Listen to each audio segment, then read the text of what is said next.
Hey there, everybody. Bob Beatty Bar here, ready to go live with episode 1 of the podcast. So the working title for this podcast is My Friends Are Amazing. I say working title because I'm still working on finalizing things, but hey, shouldn't let that silly name get in the way of making a podcast, right? Anyway, I'm super excited that the podcast has its first sponsor for the very first episode. How cool is that? And anyone that sponsors the podcast will get a live read to start each one of these episodes. I know there's not a ton of listeners right now, but over time, I think we may get a few.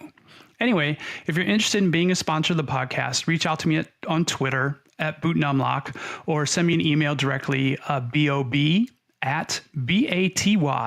bob@baty-barr.com, bob@batybar.com, and we can figure out a sponsorship that makes sense. Hey, I'm not looking to quit my day job over this, but covering things like hosting and recording fees, that would be great.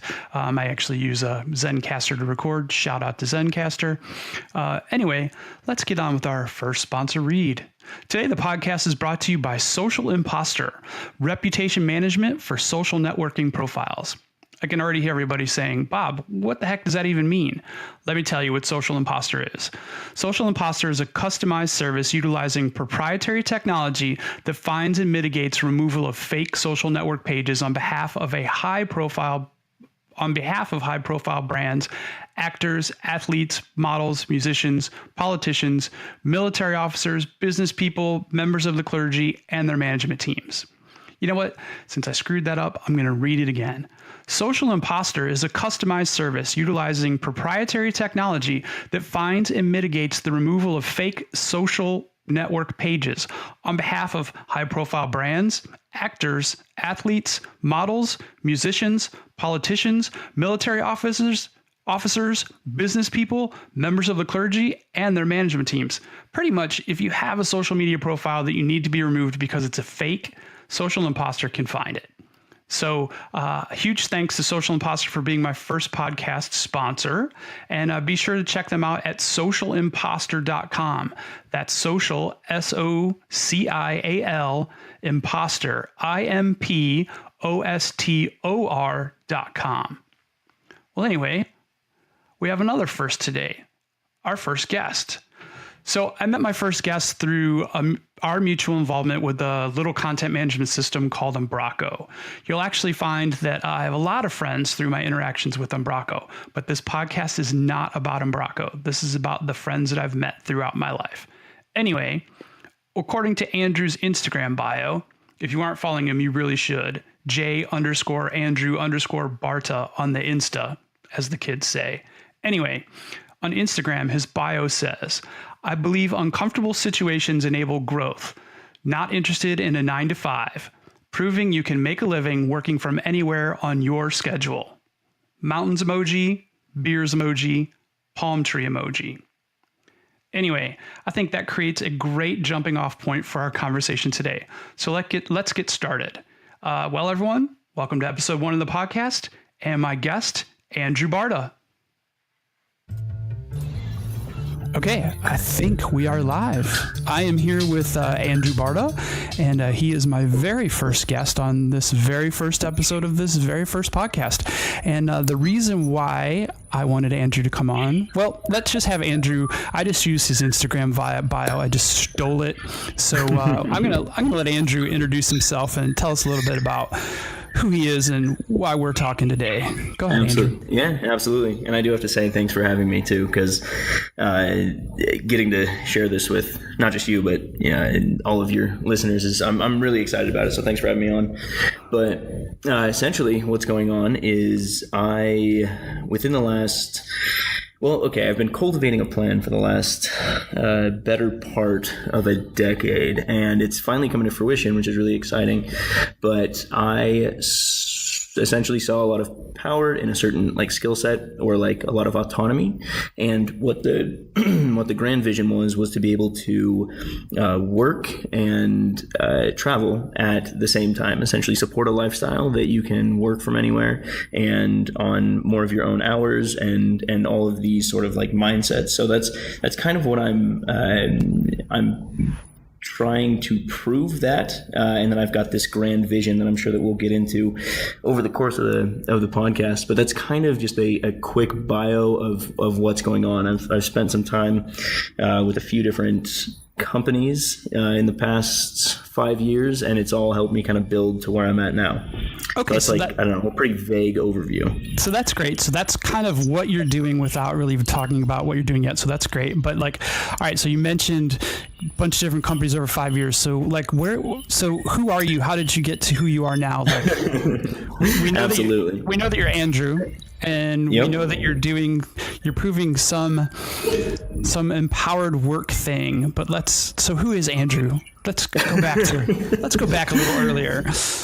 Yes, absolutely. So this is a solid question. So back earlier, I think this all started in college. So I'll go back to like college. Essentially, went to school for marketing and information systems, and I think that this is a huge part of that every single college kid needs to take into account. At least this is, again, my opinion, my 2 cents, is that I think everybody should pursue what they're passionate about, but it should always be paired with a hard skill, something that's like very tangible that you can go out there and get a job right away, because it's going to make you marketable. So that was my philosophy, and that was my mindset in college. That's what I did. I thought marketing was more something like of a soft skill, and it's a communication trait. And then I paired it with something like information systems, which was a little bit more technical. And I'm not that technical of a person, but I pushed myself a little bit, and that led to an internship at a company called Clearwire. So I was there for a little bit, and then I had stopped working. I had an internship, and then I got back to college one year. I think this was like my junior year or something, and I ended up working at a dining hall as like a manager, and it was, as you can imagine, not as exciting as like a desk job. Not the glamorous marketing job. Yeah, exactly. I was like cleaning dishes and stuff. So that was, even as like the night manager, I just ended up doing all the like scout work, which is not a problem. I think that everybody needs to be there. But just getting done with like this internship where I like played ping pong all day, it definitely was not the highlight of where I wanted to be. So from there, I essentially... So here's a quick lesson for everyone. Food service, everyone should do it, but it's not It's not playing ping pong. And was it a paid internship where you were playing ping pong? Yeah, it was at the time a really good paying internship. How crazy is that? So kids, get your degree so you can get paid to play ping pong. Exactly. So was it a double major with marketing and tech? Was it management information, MIS? Is that what you said? Yeah, that's what it was. It was MIS, Management Information Systems. And it wasn't really, I don't know, they called it a double concentration. For some reason, it was like I had I think it was the same Bachelor of Arts.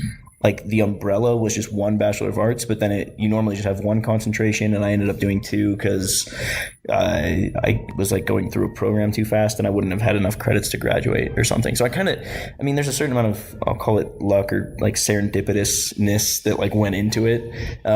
But yeah, that's what it was. It was like it was more or less a double major. I'll just say that to make it simple. So you went from ping pong playing internship back to school, doing the night manager food service thing. So then what came next? Right, and I should mention as well, at that internship, it was ping pong because the company, like I got the internship and the company was being bought out by Sprint. So then they were like, oh, everybody like stop what you're doing. So there was a lot of free time. That's why the ping pong like sticks in my mind. But what I also did with all that free time was that's when like I started, there was a guy, Ryan Drapeau, he was another intern, and he was like very developer oriented, but he essentially challenged me to start thinking in a little bit more like technical mindset. So that's essentially what that's how that all came about. So I get back to school, and I had a little bit more of a technical understanding because of this other intern that had challenged me. So with that said, I got back to school. I wasn't happy with the food service industry, and I got in touch with a professor who just so happened to work next to, like his neighbor was this guy that worked for a tech company. And he said, well, I think he was looking for an intern, so maybe I could put you in touch. And he put me in touch, and I ended up meeting this and this is an important name, but I ended up meeting a gentleman named Paul Sterling, and he is the one that essentially got me a job at a company called Umbraco, and that's like where all of this well, I'd like to think everything kind of started falling into place and like really taking off. And Umbraco is a content management system. And I think, well, and you mentioned this in the intro as well. You've got a lot of friends and connections through this piece of software, just like the community around it. But essentially, I worked at the HQ for a long time, and it's a Danish-based company. And I had a chance to go live over there, and I learned this piece of software. And they were a small company when I started, so I wore a lot of different hats. I was able to incorporate some of my marketing along with some of the technical skills that I had learned. And this is really when like this whole this is when I saw the possibility for my dream, like my vision, because I was working remote for this Danish company, and at the time I was still in college, but I kept working for this company once I got out for about a year and a half or 2 years or so, and I realized I never took advantage of this, but I could work from anywhere. Like I was working in Washington State at the time, but everybody I was working with was in Denmark, right. And I was still getting my work done. Of course, like I was doing my day job, my 9 to 5, and it was kind of soul sucking to do it from home too. It's so funny.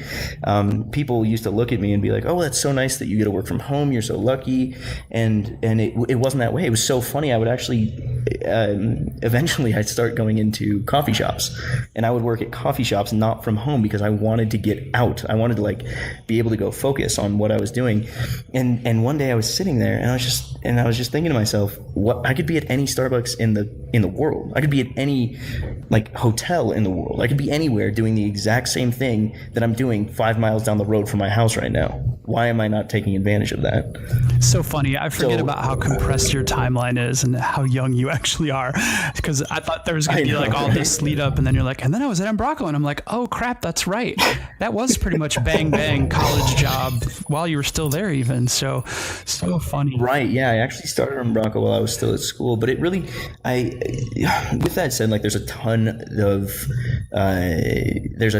of things that kind of skip over that. In the 3.5 years that I was with Umbraco, there was a lot of like transitioning periods in there and like different roles and different hats that I wore. So like it honestly felt like multiple jobs and more than 3 years of time, because it was just I was always traveling and all over the place. So it was a busy 3.5 years, I guess. But yeah, it was pretty much like school and then job. It's funny because you mentioned the work from home was soul sucking, I think is what the word that you use. And it's so funny because Yeah. a lot of people think about that, that work from home lifestyle, and from the outside looking in, everyone's like, oh, that's got to be so great. And it's really only so great for a very small subset of people, because it takes a weird Right. skill set to be able to pull it off. But then also the flip side of that is to not be driven crazy by it. It's very interesting that set some foundations for where you are now. Well, yeah, no, absolutely. And I think on top of that too, I think people might be mistaken, and I don't want to make assumptions for people, but it's not the working from home thing. I think what they are looking for, they see working from home as the benefit, like as I wish I could do that. But I don't believe it's that. It's this idea, and I think a lot of people my age have this as well, that they can get their work done when it's best for them, and they wish that would be their reality. They wish that they could do the work that people are expecting of them, but on their hours, because they think that they could be more efficient at it, and then they see being at home as a way to do that. But no, you still got to be on that clock for the most part. I mean, like that's the huge cultural shift, and I see it happening across many industries where, unless you're in a customer service realm where you have to be available when the customer's available, really you're going to be maximizing productivity across the board if you let your workers pick those hours within reason. Exactly. Well, and within reason, and also with results. It has to be results based. If you don't have the discipline to actually carry through on that, then it's not something that would suit your lifestyle. And that's not a problem, but it's something that I think people need to be aware of, because there was times where I caught myself drifting off, and you had to be or not being as productive as I would have been if I was in an office. So it's something that it takes, I think, a lot of discipline and practice and self-reflection and all that stuff to actually be able to do that thing. But I also think my generation has a huge yearning for that. or cultural shift just in general. I think anybody, not just Probably my your generation. generation is just ballsy enough to put it out there and start doing it. I think, a lot of people in the workforce my age look at people like you and are incredibly inspired, incredibly inspired, incredibly jealous, because we never, grabbed it by the balls and did the same thing. But, like Casey is starting to explore that too right now. Trying to find employers that are a little bit more flexible and understanding that whole, his more developer centric, with the developer lifestyle where you can have long periods of huge productivity, but man, you need a battery recharge after that. And traditional offices just aren't, for the most part, they're not down with that yet, but I see it shifting for sure. Right. Well, and my whole thing as well, and I'm not really, it's interesting. There's the last 2 months for me have been a whirlwind, and my like life direction has changed pretty much like by the day, but it's a good thing. I was excited for that. But my first objective was this, and this is what I want to get back to eventually, is that it doesn't just have to be a developer, right? Like I looked at this and I said, oh, well, people are going to say you can only do that if you have like this technical computer skill, right? And I don't think that that's the case. I want to prove that you don't actually have to have like computer know-how or know how to program or code or anything like that to also do what essentially I've been doing. And I haven't proved that yet because I've been helped immensely by this. I think I told you this. I'm working with this web agency in Denver called Fly-In, and they've given me the flexibility to be able to do that. But my goal is to eventually get to the point where I can do that autonomously. And so that's what I'm trying to prove. And I haven't done that yet. They've been extremely helpful in understanding in the process. But it just came back down to this. They expect a certain level of production and they've set their expectations, and I told them what I think I can accomplish, and that synced up. And so it's working for the time being. But the bigger goal is to be able to create something and essentially have what I call, well, you can either call it passive income or revenue from assets. It's having something that you've created or something that you've invested in or something like that that's returning to you more than your monthly expenses. And it's a beautiful thing for people that are just getting into the workforce, because besides student loans, and I realize that that's a big burden for some people, I have them as well, but I can tell you that I had a pretty hefty student loan debt, and it's only a couple $100 a month in like interest payments, or not interest payments, but like payment back. Like you've got a very low expense rate for people my age coming out. Like you don't have kids, you don't have a family to take care of. Generalizing here, obviously, because some people do. Yeah. But it's just such an opportunity, I think, because your expenses are so low. And even if you do have a kid or a family, like you're just starting off, and as long as you're not overreaching or overstretching, you can create the autonomy for yourself to do pretty much, to have the flexibility that you want, whether that means that you get to stay in one state and be comfortable because that's like what you want to do, or if you want to go travel the world, I think that you can do that. But it all comes back down to and I'm going off on a little bit of a tangent here. Is that all right? I'm going to bring you back in a couple minutes. Awesome. Yeah, that's perfect. And this is, if I were to articulate it in one simple sentence, my goal is to be wealthy. Now, I want to break that down a little bit because it sounds, I don't know, it sounds very shallow, but wealthy in my definition is not rich. So rich is like when somebody has a lot of money, and that's all well and good. But I think wealthy, and I'm grabbing this, I think, from Robert Kiyosaki and like his Rich Dad Poor Dad book or whatever, or he might have explained a portion of this. But wealthy is when your monthly income from assets. So assets are, well, I'll break that down in a second, but when your monthly income from assets exceeds your expenses. Does that kind of make sense? I actually look at it the exact flip-flopped, and I probably just misquoted it from Rich Dad Poor Dad too, but I like to live a rich life instead of a wealthy life. And I think you're doing the same thing because you're all about the experiences. I mean, yeah, you got to have the day-to-day income to, like, make sure that you can keep your cell phone. So when you get lost hiking, you can call somebody, or, you got to have exactly. a vehicle to get from point A to point B. But yeah, I'm down with the experience thing too. So Right. And the words, Right. the actual words aren't the important part. It's exactly what you're saying. Like, you can flip the words. You can be rich, not wealthy, wealthy, not rich. The point is that you're able to create, the goal is that you can create assets that are generating income for you that are at least covering your expenses. Because the moment that that's the case, you have all the time in the world. Like, once your expenses are covered. Let's come back to the expenses part. Let's go back like 3 months ago. Mm-hmm. All right. So my first question, what's not my first question, but one of the questions about, so were you working at this current position when you started your big Western adventure, or did you start the Western adventure and then somehow land the gig? No. So what happened was I was still working for, and do you care if I go back even further back?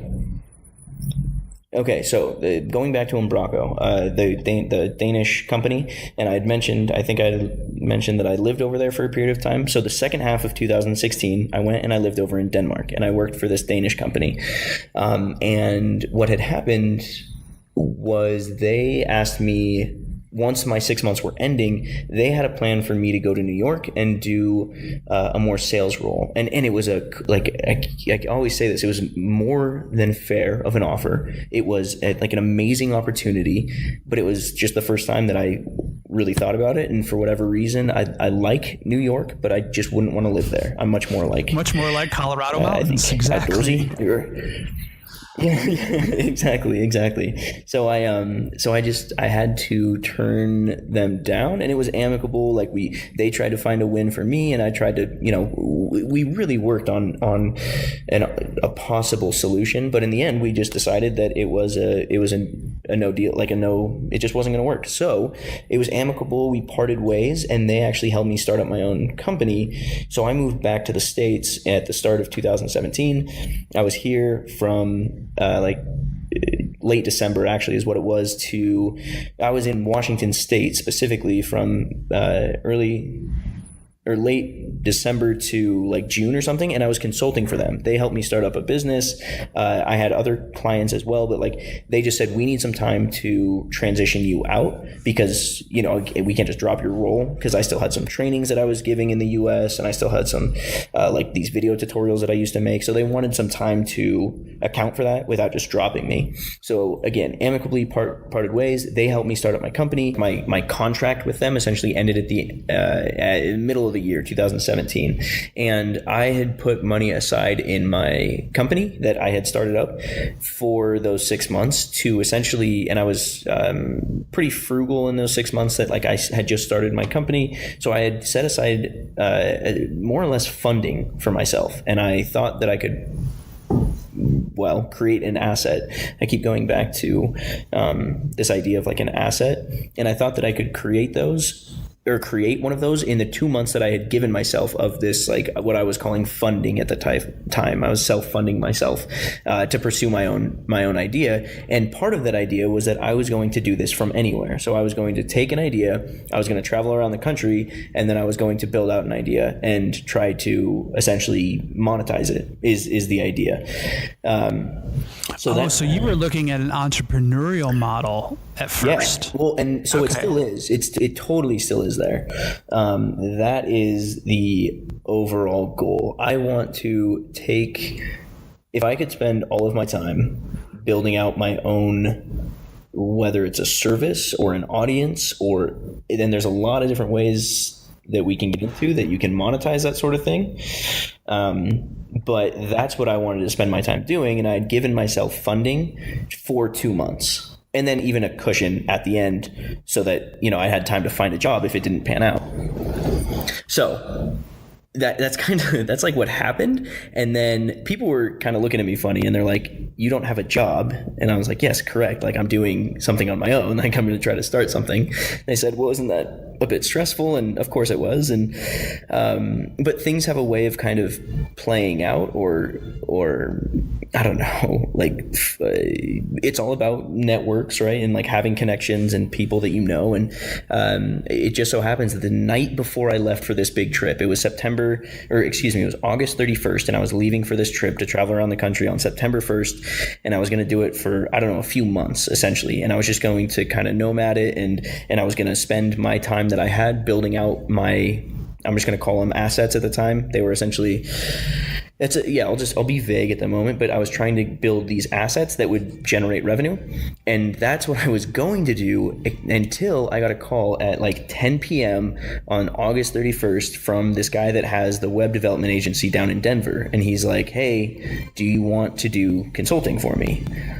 And I told him the situation. I said, I could give you at most 20 hours a week.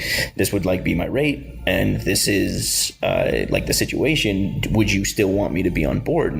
And I was, I don't know, I don't like using the word lucky, but like I was lucky enough that he said, yeah, sure. Like that sounds great to us. We'll have to talk long term. That won't work forever, obviously, but like that sounds good. And I'd be happy to help you because it was a mutually beneficial agreement. Yeah. So wait, how did he find you?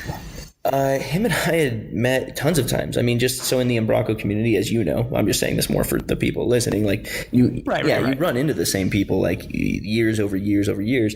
And David, that's the guy that owns the company. He actually, his web company was at a training that I did like 2 years prior in Boulder, Colorado.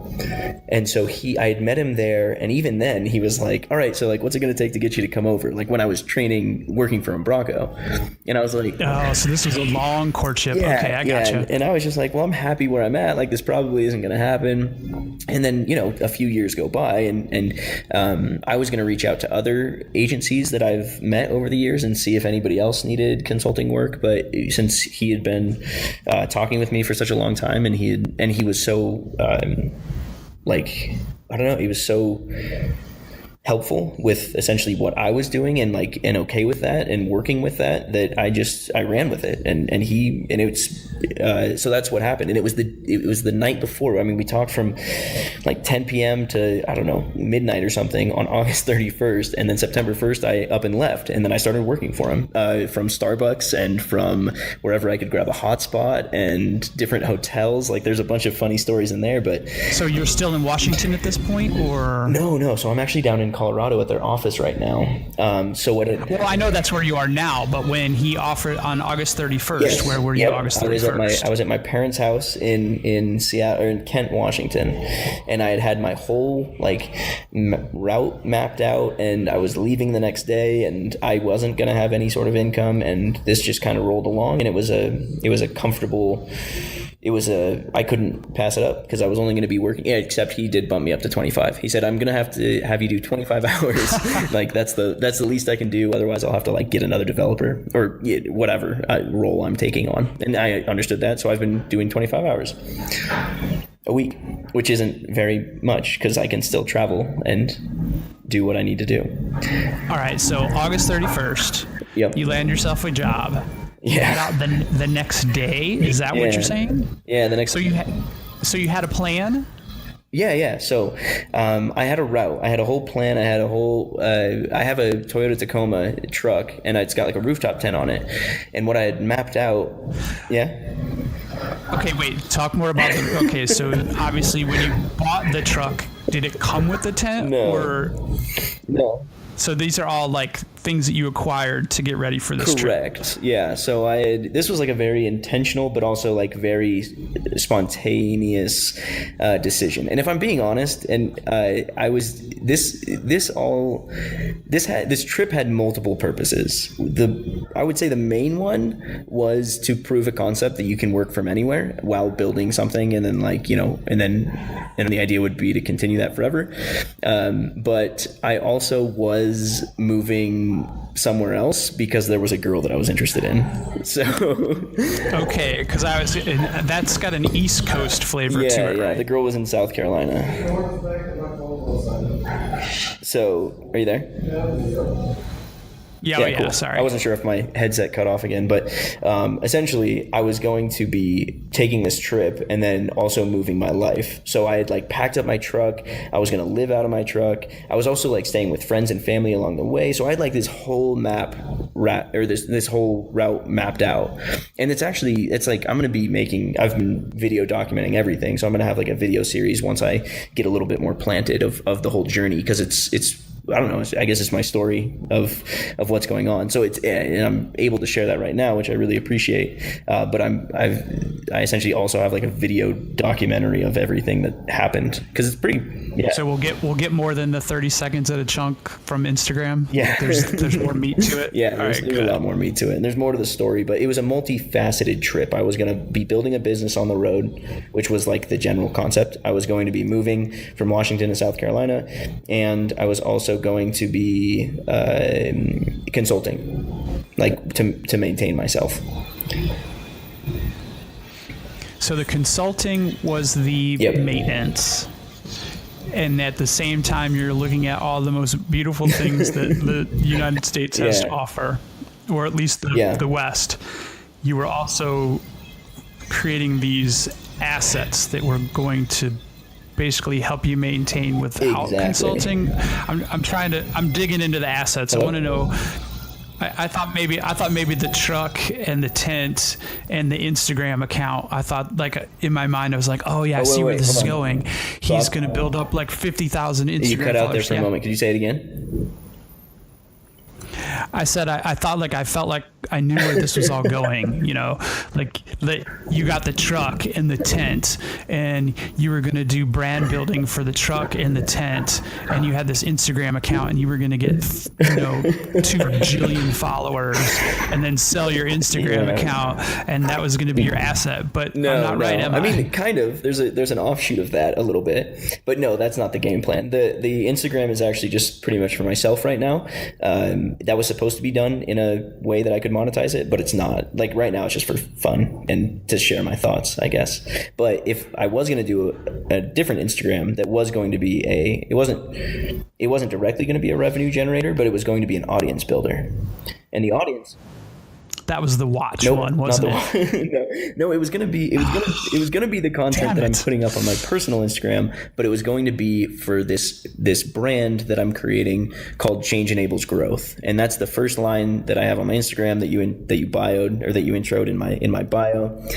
And this actually all came. I think you were there. This all came from the speaking engagement that I did in Denver. Yeah, in like May. West Fest exactly. Speaking. So, and I realized that how much that carries through my life. And this is just the shortened version of it. Change enables growth. What I really mean by that is that change is inherently uncomfortable, right? Because it's different than what you're used to.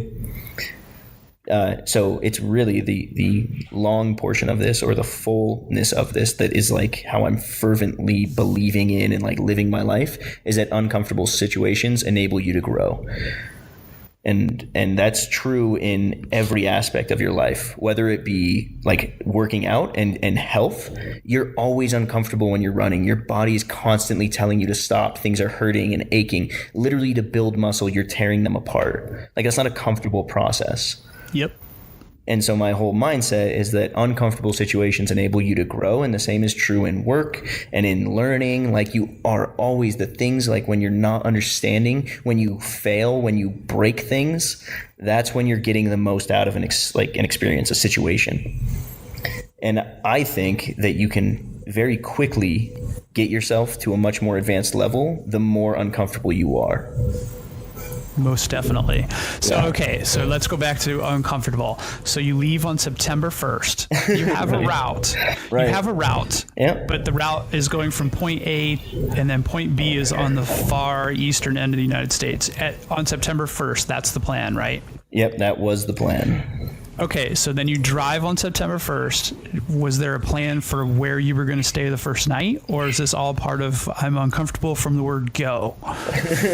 No, well, I had it somewhat mapped out. I had like destinations along the way. So friends and family that I just wanted to visit, because not only did I want to see like the most beautiful places in America, but I also wanted to see friends that had moved away, and like my family that lived in other parts of the country and all that stuff. So I actually I don't know, there's a whole long journey with that, and I could probably spend like an hour talking about all the different destinations, but I essentially went like from Washington east to Billings, Montana, and then I went like down through Yellowstone, and then cut back up like around Jackson, Wyoming, Wyoming and like up into Driggs. And then I went down through Nevada over to like Lake Tahoe, cut down like California, down to San Diego, back up to, I don't know, and then back like through Utah, Vegas, and then through Arizona. And now I'm in Denver. So that's like the whole process. So what was your take on Yellowstone? That was amazing, except those darn buffalo that wouldn't get out of the road. But no, it was amazing. It was breathtaking. If you go look at like my Instagram, I've got that photo of the waterfall that I just so happened to catch at like golden hour, and that was amazing. But I will say this, and I need to put this video up on like Facebook, or I'll probably put it up on Instagram after this video or after this recording. I'm gonna put this up on Instagram. Old Faithful, right? The geyser. Yep.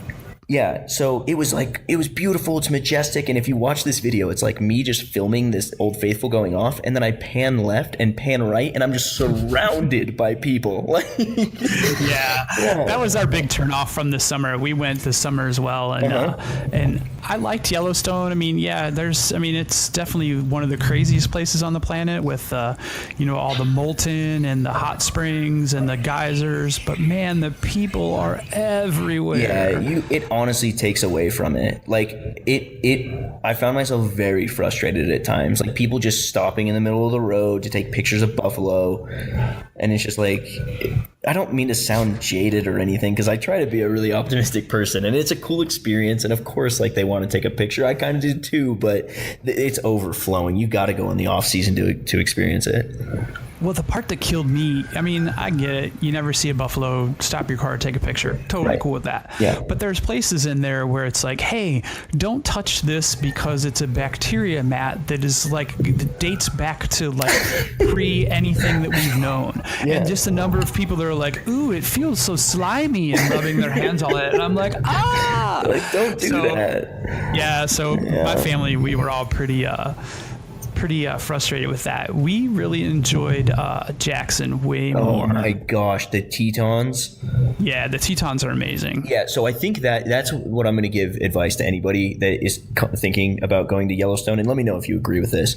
Just skip Yellowstone, go south to like the Teton National Forests, and like see that and the trails that are offered there, and then just go look at the Tetons. Like, it's so, and I don't know if people look at it together, but like Yellowstone's beautiful, but unless you can get there when there's not a lot of people, it's almost not worth your time. Well, I don't mean that. Like, no, I think everyone should do it. I mean, it's just like you have to get up super early to beat the crowds at Yellowstone. Exactly. We did a couple hikes. We did a Jenny Lake hike.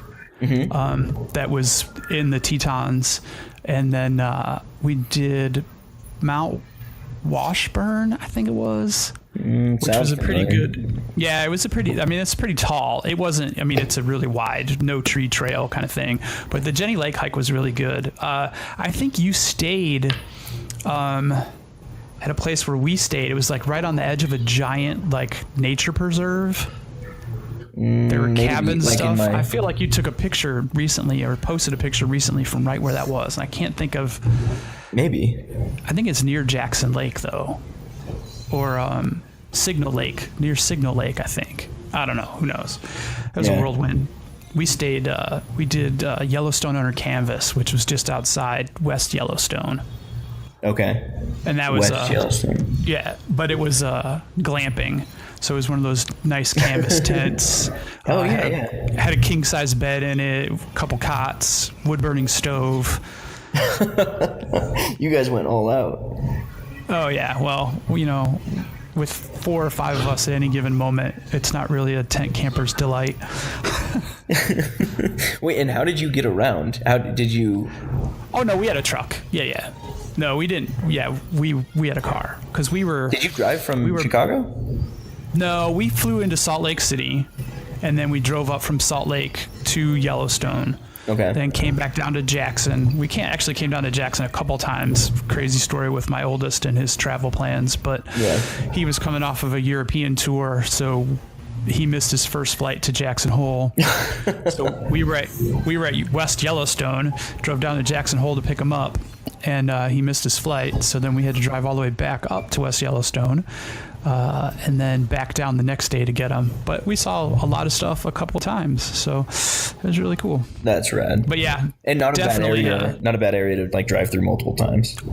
Oh no, you can drive forever. And driving back to the airport, like back to Salt Lake City, yeah. there's some beautiful stuff between here and there. So yeah, it's it's unbelievable. I mean, you got to go see it. Everybody, like, if you have the chance sometime in your life, it's just, I was blown away. So here's a question I had, though. So speaking of, I think Arches is in Nevada, right? Yeah, Utah. Utah. Yeah. So you camped at Arches. Is that where you backed your truck right into some rocks? Like that was your campsite? No, so that wasn't in Arches. So you can't like stay in you can't really stay. You can't camp in the national parks unless you pay. And I've been trying to do not paying at all. So there's something called, I don't know. Are you familiar with BLM land? No. What is BLM land? BLM land stands for Bureau of Land Management. Oh, yeah. And it's essentially our land. Like the citizens own it. Yeah. But it's essentially, there's just like all over the map, especially in Utah around Moab, there's like just tons of BLM campsites. So you just go out there and it's free. And there are some paid BLM campsites that have like pit toilets and stuff. But the way I've been doing it is I've been finding, pay for that pit toilet. Woo. I know, right? Like super, super luxurious, but I mean, it's cheap. It's like $10. But what I've been doing, and I got this idea from some other people that I saw on like a blog or something. I got a membership to Anytime Fitness, which I was going to ask about this, so I'm so glad you're doing it. No, I love this. It's unreal because this is what I've been able to do is live on the road for the better part of a month. Well, no, more than a month at this point. And admittedly, I stayed with people along the way, but I did a lot of camping. And when I was camping, I'm a pretty clean person, so I don't like to like sit in my filth, especially when I have to like go work at a coffee shop or something. So I got a gym membership to Anytime Fitness, and they've got locations everywhere. And the really cool thing is that you have a key fob, and so there might not even be an attendant there or like anybody at this gym, and I can walk in there and swipe my little key fob at any time of day and go take a shower, get a workout in, take a shower, like whatever it may be. So I would camp like 30 minutes into, I don't know, nowhere, right? I would just drive my truck 30 minutes into nowhere, set up my tent, see the most beautiful things like sunsets and all that great stuff. And then the next morning I would drive 30 minutes into town, take a shower, maybe even get a workout in, take a shower, and then I'd go set up at Starbucks and I'd work for 8 hours, or 5 actually for my purposes. But like it was whatever. It was like it amazes me. Oh, and this is the other kicker. I haven't actually done this yet, but like if I needed something shipped to me, I know my route and I'm planning my route, and sometimes I just stay in a place longer if I like it. And so I'll have something either shipped to like Amazon lockboxes, because that's a thing now. So you have like an address too, or the post office. You can get stuff sent to a post office or like a hotel. Like you can essentially, it's just crazy in this day and age, the amount of things that you can do without a home. Like it's just nuts. Wait, so go back to the Amazon lockboxes. That's if you're getting something from Amazon, right? Yeah, exactly. You couldn't just have. Oh, okay. Yeah. I was like, wait, they just sell these. You can get a lockbox in one of those yellow boxes, and you can use just like your key fob. I was like, no, that doesn't sound right. No. It has to be from Amazon, but I buy like 90% of my stuff from Amazon. So. Exactly. Yeah. So I'm thinking you did work out most of those days when you showered. Yeah, most days. Why? Yeah. Oh no, because you said, well, maybe sometimes get a workout, and I'm thinking you're pretty regimented with your working out. Yeah, well, that was the other thing that this is going to be more on it too. The one that I wanted to like actually start an audience for, the Change Enables Growth one, is I wanted it to be slightly fitness oriented, and I took like, I don't know, it's like kind of silly, but I took like before photos like before I left, and then I've been on the road, and so I've been trying to run as much as possible and like work out as much as possible. So while I've been traveling, working, like doing essentially everything that I can imagine, I've also wanted to get in shape, and so I've been doing that as well. And that was all going to, that's still part of my game plan. I think that's all going to be a strategic thing that I build out in the future to show. I already have all the content. I just have to like curate it and get it out over time. So how's the eating thing go, though? Because technically, I mean, from an outsider's perspective, you're pretty much living while on vacation. And vacation is notoriously, like, awful for eating. What do you mean? Like unhealthy? Like when people go on vacation, it's like, ooh, cheat day. Yeah. Oh, I'm going to have this 1,000-calorie dessert because I'm on vacation. So you're like living on vacation. So how does that work? Right. So I guess it's like a contextual thing. I don't see it as vacation. And that's actually really funny because my folks said that too. They're just like, you're living vacation, like daily. And I was like, it's not vacation. Like, this is my life. Like, this is what I've chosen to do. And I want to maintain this as long as possible because this is what everybody is like, oh yeah, travel as much as you can, like all that stuff. And especially while I'm young and like I can like run and stuff. Like I still have my knees and I still have like all that stuff. But it's essentially it's just structured. Like I'm not able to. In the morning, I'll have like a protein shake and a Cliff Bar, right? And then for lunch, I'll have like I love Chipotle, which is like it's not that unhealthy of food. And then same thing with like I don't know, I'll go to Subway and get a salad or something instead of like, and it's cheap. Like this is all cheap food, relatively, right? And then I like buy eggs. So like when I'm camping, I'll like make some eggs in the morning sometimes if I don't do like a protein shake and a Cliff Bar. And then for dinner, I'll normally, I don't know, I'll cook up some chicken or something, or if I'm staying with somebody, like we'll go out and it's just like, I don't know, it's just eating right. But it's not vacation. It's just. But you don't keep a lot of food in your truck, is what you're saying. I keep a lot of non-perishables in my truck. But I also do have a cooler, like one of those like rotomold coolers. I've got like an Orca. It's like a Yeti, more or less. So I keep meat in there for a couple of days if I know I'm going to be out camping and like not staying with somebody for a while. So what's the longest number of days that you did like straight camping when you were on the trip? I think 6. When I was in St. George, Utah for a bit. And I've met a bunch of people along the way. So I think in St. George, Utah, it's just outside of Zion. I loved it there, and I found this spot that was just unreal, like up on a hillside and stuff. So I stayed there for I think a total of 6 days. Not that one spot, but like in the region for I don't know 2. It was like 3 nights in one spot and then 3 nights in another spot. And was that all BLM land?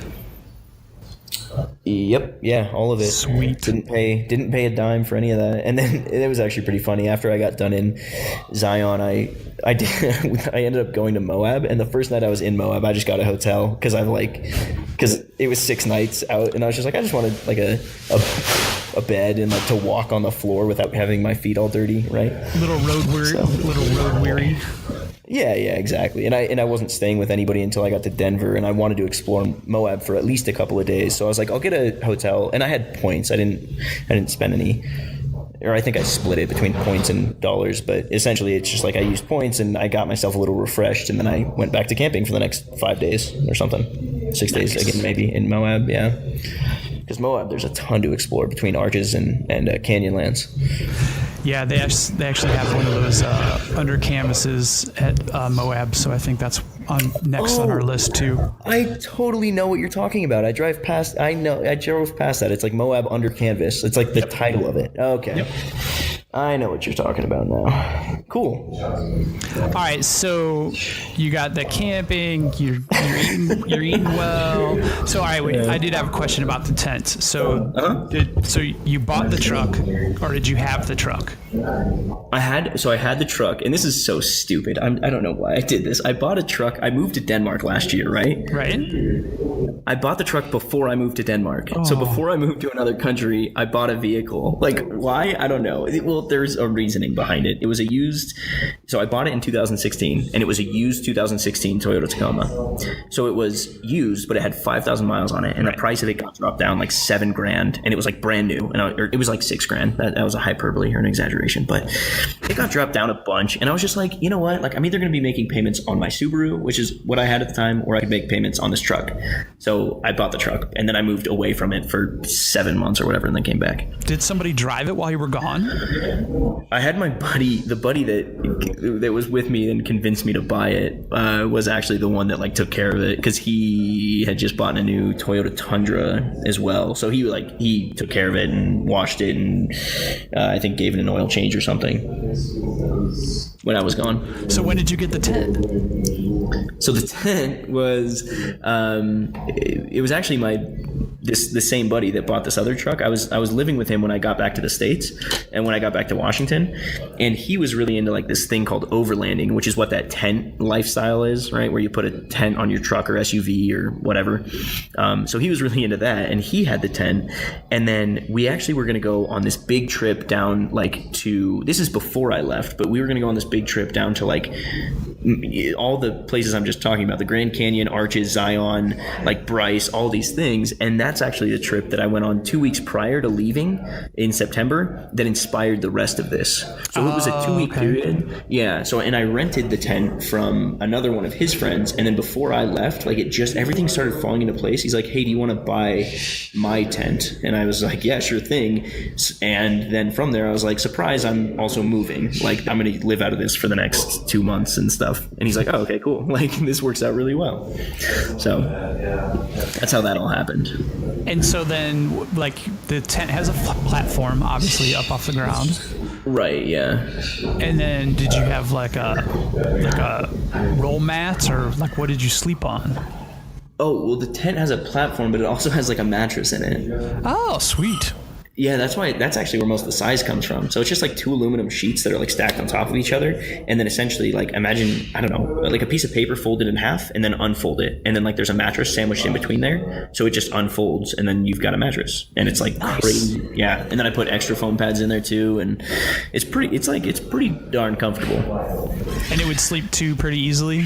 Oh, very easily. Yeah. It's roomy. I have like, it's probably equivalent to like in between a double and a queen, I think. Nice. Well, maybe a double. Oh, it's probably the size of a double. Perfect. And it folds up and you just go. Yeah. And honestly, so there were some nights too where I was so tired I like pulled into a camp spot and it was like pitch black and I don't know, I didn't feel like setting it up. So I just like slept in the cab of my truck too. Like I just put all the seats down and then just like sleep there. And then I wake up and it's fine too. Yeah, it's a whole different kind of dark out there. Yeah, it's like really dark. There's sometimes where it's like, it's pretty terrifying, but you just gotta, be smart, use your head. At least you're above the ground. So, I mean, a bear would have to climb. Yeah, I do. Yeah. Sorry, the guys in the office are taking off and they were checking if I had a key. Cool. Yeah. I can't wait we got to get to that part of it too, but I want to jump to this part next. So you kind of mentioned this, the end destination was the East Coast. So how did that and when did that change? Yeah. So I actually met up with the gal in Las Vegas. And you guys got married. No, that's not how that ended. And we're married now. Yeah. No. So we met up and it was a great time and everything. And she was there actually for work. And so that's why I went to Vegas, is because she was there for work and she had a hotel and stuff. So she let me stay with her. And, so I stayed with her for like 3 days or whatever. And we weren't really sure, that whole thing was like up in the air. But we just kind of let it play out and then it didn't really pan out. And so then I decided that I wasn't actually going to move to South Carolina like after all that. And then I was on the road and that was no longer my destination. So I had to figure out what to do next and where to live next. So that was the next part. So where to live next? So at that point you had no idea where you were going to end up. Yeah, but that's like a beautiful part of it. Like it kind of sucked that something wasn't working out with like a relationship, right? Because you always hope for the best, but it also is kind of liberating. Like my whole life is in my truck. I've been living from anywhere. Where have I been that I like, and where do I want to set up shop? So, I can, and I'd like to think of myself as like pretty outgoing, and I like the challenge. Again, it's pretty uncomfortable to like set yourself in a place where you don't really know anybody and like you have to start over. But I really like that almost challenge to it, right? So wind up somewhere and make new relationships and build new like friendships and work associates and all that stuff. So that's like kind of where I was at. Very cool. Yeah. So right now are you still in the Winter Park condo? No. So we were just there for one night. I'm back at the office, and the office for the guys that I'm working with, like the name of the company's Fian or Fian.com. I don't know how they brand it, but essentially they have like the workspace is like also zoned as like a residential area. So they have like the workspace has like full baths and like a Murphy bed and a kitchen and like all this stuff.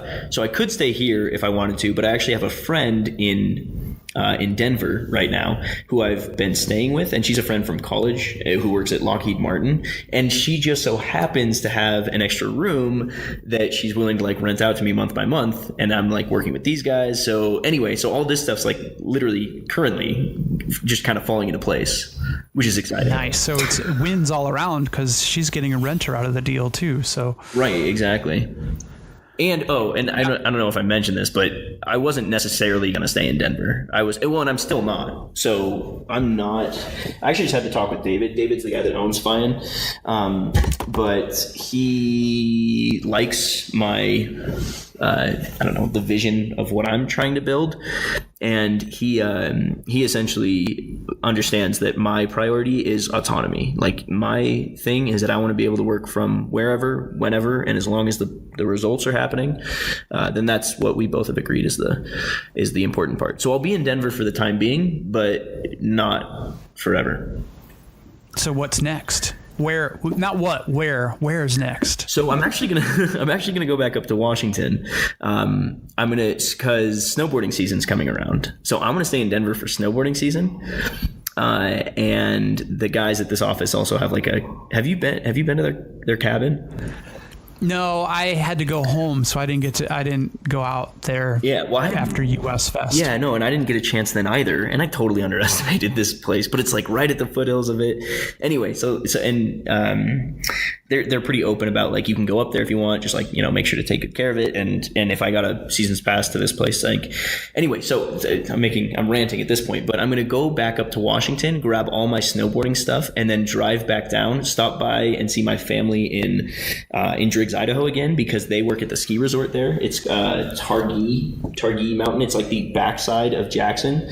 It's on the other side of the Grand Tetons. Yeah. So like they work there, and I'm going to go like, they said that anyway, so I'm going to continue my road trip essentially. Like I'm not done with my trip. I was supposed to go to the East Coast, and I don't have like closure on my trip yet. So I'm actually going to drive back up to Washington and then come back down here, start my lease, probably stay put for like a few months, and then I think I'm going to go to San Diego. I think that's my game plan.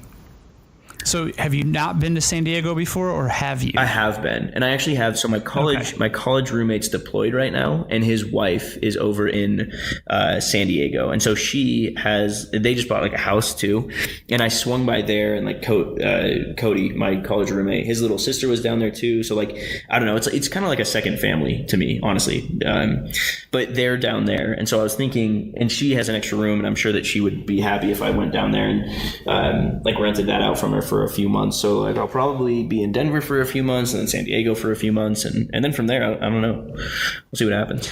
You're setting a really high bar for yourself. You're kind of picking off the most beautiful places right away. Yeah, of course. You're gonna have to head like to other exotic non-US destinations. Yeah. So you've got Copenhagen for almost a year, right? Yeah.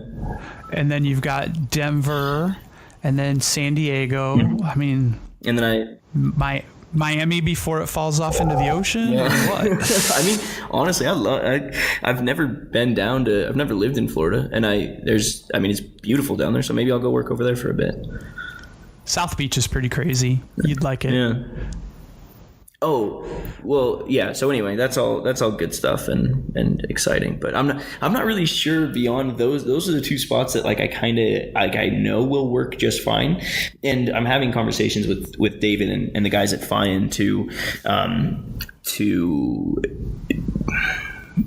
well, I don't want to, this is all like in the works, so I don't want to look at you treading so carefully. I know, right? Well, this is all like current stuff, so I don't want to like speak before, like I don't want to say anything that isn't going to pan out as I'm seeing. So you say what we're thinking and what I'm working on is. Yeah. And so what we're thinking is David wants to bring me on full time. He realizes that my priority and what I want to do is have like an ownership and a stake in something and build something. And he wants to leverage that, and he wants to give me that autonomy and the flexibility to work from anywhere.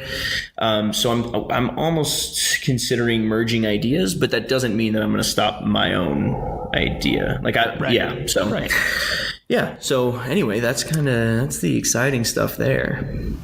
So are we going to get any more inkling on like what these ideas are? Or is this still like really under wraps? No, I'll talk about that like endlessly. I could talk about this, and this is where that word assets come into play. What exactly is an asset? Yeah. So an asset is multiple things, and I'm trying to, I've written them down. I'm wondering if I have all my all of them off the top of my head, but an asset could be something like housing, right? Like real estate is an asset. It's something that's going to return value to you, but not in the sense of like you bought a house and that's your asset, because it's going up in value, sure, but I'm talking like rental properties, like things that are returning. Right, you have to buy it and rent it out so you get an income from it. Right, exactly. And that's way too big for me. Like I'm just some 25-year-old who does not have the capital for that. The other thing would be like stocks, trading stocks and investment. Those are also assets, right? So apparently Bitcoin had a huge day today. I guess, yeah. Bitcoin is like, what a crazy concept. I was just talking with the guys about that, and it's apparently like you mine for coins by like solving math problems. Like, did you know that? I don't know. It's like a hardware thing. Like I've seen people with giant rigs that I think they're just combing data to find like fractions of Bitcoins that are unclaimed, I think is what the deal is. What's a Bitcoin? But I'm talking completely out of my ass right now. It's crazy. I'm sure that's a bubble, but whatever. So maybe I should get somebody who knows a lot about Bitcoin as a guest in the near future, because I would love to hear more about that. I'm sure a lot of people would be interested in that. That would be really cool. I'd listen. I'd listen to everything that you're going to do, of course, but that's like something that captivates me. Damn it, you better listen. Of course I will. Which, by the way, I want to pivot just slightly off me for a second and ask you about this. Is that okay? Okay. Yeah. Well, no, I think that this is fantastic, and you're like the person to do this, essentially. The way that I don't know, when you first asked me to be on your podcast, I had imagined that you had like already this network of podcasts that I didn't know about, and all these episodes already done. And then I listened to your intro, and it just sounds like I'm very excited for what's going to go forward with your podcast. I need a hobby. So my kids are getting older, and everybody kind of does their own thing, and I have a lot of free time all of a sudden, and I don't want to bury it with work. I mean, you can only exercise so much in a day without killing yourself, and exactly. You got some reading time, you got some meditation time, and then all of a sudden you have time to do something creative, and this is kind of going to be my creative outlet.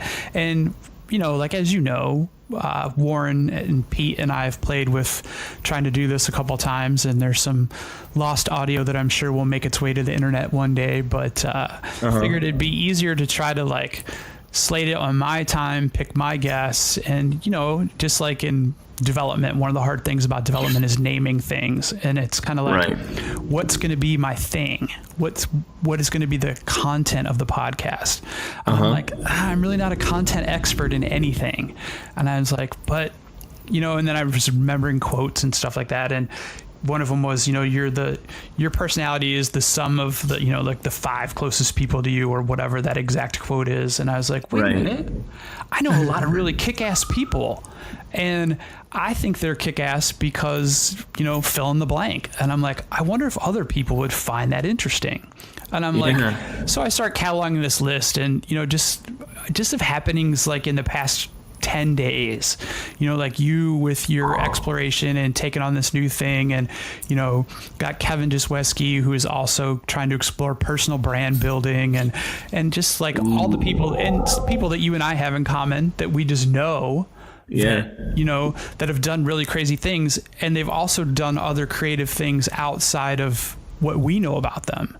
So it just seems like, I have a buddy from high school. He's going to be a guest probably like 2 from now, but he's just done everything. He doesn't know a lick about software, yet he's launched 3 massive software projects. I love that. That's so cool. he's worked for the government, and he's done some really like spooky stuff. And so he's going to be, and I've known him since we were sophomores in high schools. So that's going to be like a multi-part, like he'll probably be a recurring guest because there's just so much stuff there.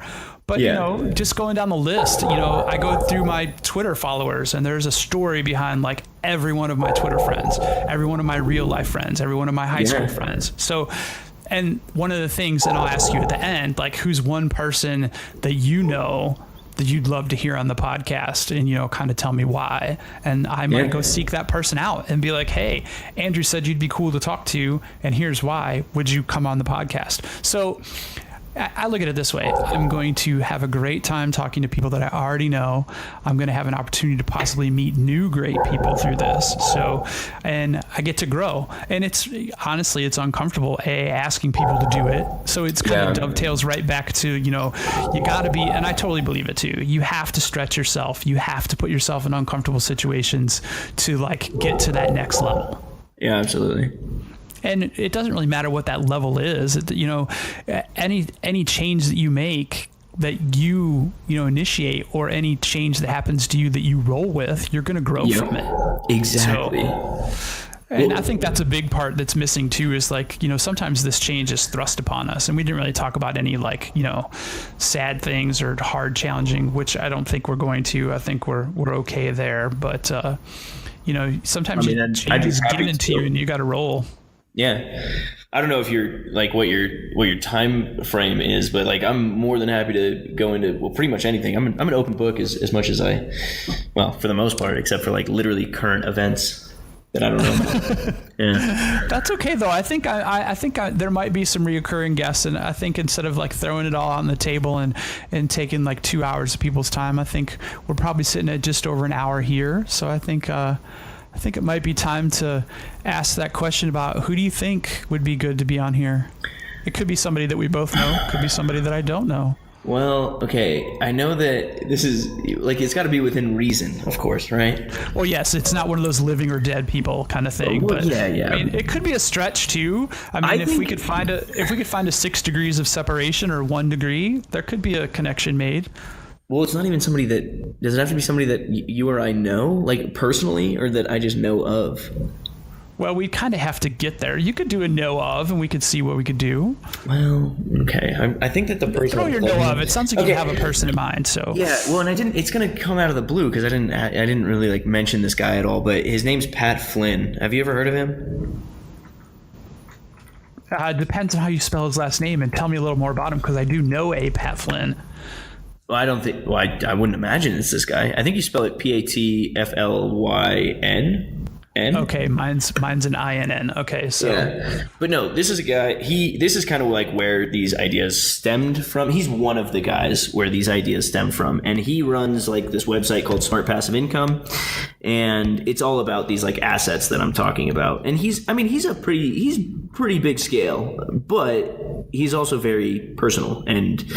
I've had a few email threads with him and stuff. So it's not like he's so big that he's not like some icon or figure. But in any case, that was the guy that first came to mind, just because he, I think anybody listening should at least go check out he's pretty captivating on what he does. He's essentially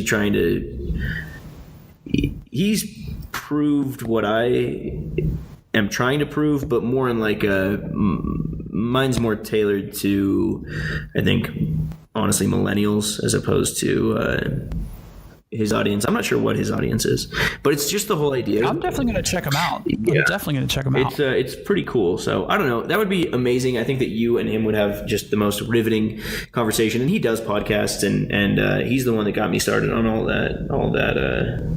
Like my whole kick, I guess, that I'm on.